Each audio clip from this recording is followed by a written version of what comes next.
जय गजानन जय माताजी। मारा ऊपर घणा फोन आवे छे कि दादा भागवत कथा करवी होय, भागवत सप्ताह करवी होय तो तमे केटला पैसा ल्यो छो। वाला भक्तो वाला वैष्णव, आज मारा दिलनी मारा हृदयनी बात तमने शेर करूँ छूँ। भागवत ए भगवान श्रीनाथजीनु वांगमय स्वरूप है।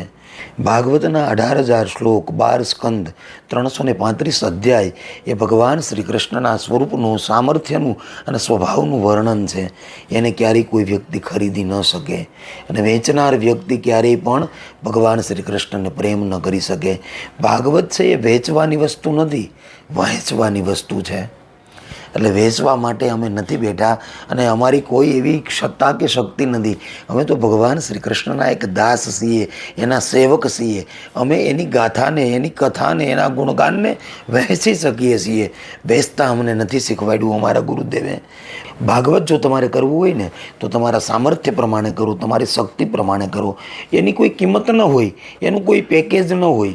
નાનો યજમાન છે ને એને નાની કથા કરવી છે તો નાના રૂપિયામાં પણ થઈ જાય। કોઈ મોટો યજમાન છે, શ્રીમંત છે અને એને કરોડો રૂપિયા ખર્ચીને કથા કરવી છે તો એ પણ રીતે કરી શકે છે।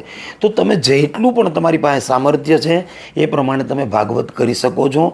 અને હજી હું મારા દરેક ભક્તોને કહું કે ભાગવત સપ્તાહમાં હું એક પણ રૂપિયો ચાર્જ નથી લેતો।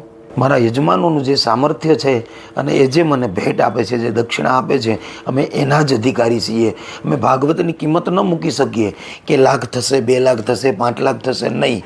એવી એટલું સસ્તું અમારું ભાગવત નથી કે અમે 2-5 લાખ રૂપિયામાં એને વેચી શકીએ। એ અમૂલ્ય છે। એ તમારા નસીબમાં હોય તો તમને પ્રાપ્ત થાય। તો માટે ભાગવત તમારે કરવું હોય ને તો તમારી શક્તિ પ્રમાણે તમે કરી શકો છો। એમાં સંગીતવાળા જોઈએ, પૂજાના પોથીના બ્રાહ્મણો આપણે જોઈએ। આપણી શક્તિ ઓછી છે તો આપણે 2 સંગીતવાળામાં પણ કથા કરી શકીએ। ભગવાને કંઈક આપ્યું છે તો 5 જણા કે 10 જણા પણ સંગીતવાળા રાખી શકીએ।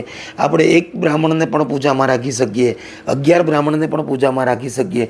જેવડી આપણી શક્તિ છે એ પ્રમાણે આપણે ભગવાનના કાર્યમાં આપણે ધન વાપરી શકીએ। એવું કોઈ ફિક્સ નથી કે આટલા રૂપિયા હોય તો જ આપણે ભાગવત કથા કરી શકીએ। તો નાનો માણસ ક્યારેય પણ ભાગવત કથા એના પિતૃ પાછળ ન કરી શકે। તો માટે દરેક લોકો આ મનમાં ખાસ ગાઢ બંધીને રાખજો। એવું નથી કે તમારી પાસે પૈસા છે તો જ તમે ભાગવત કરાવી શકો। તમારી પાસે જેવડી શક્તિ છે એ પ્રમાણે તમને જો કૃષ્ણમાં પ્રેમ હોય, કૃષ્ણની કથામાં પ્રેમ હોય તો તમે ભાગવત જરૂરથી કરાવી શકો છો। એટલે અમે ક્યારેય પણ ભાગવતને વેચતા નથી। તમારી જેવડી શક્તિ હશે, જેવડું સામર્થ્ય હશે એ પ્રમાણે અમે તમને ભાગવત જરૂરથી કરી આપશું। જય ગજાનન, જય માતાજી।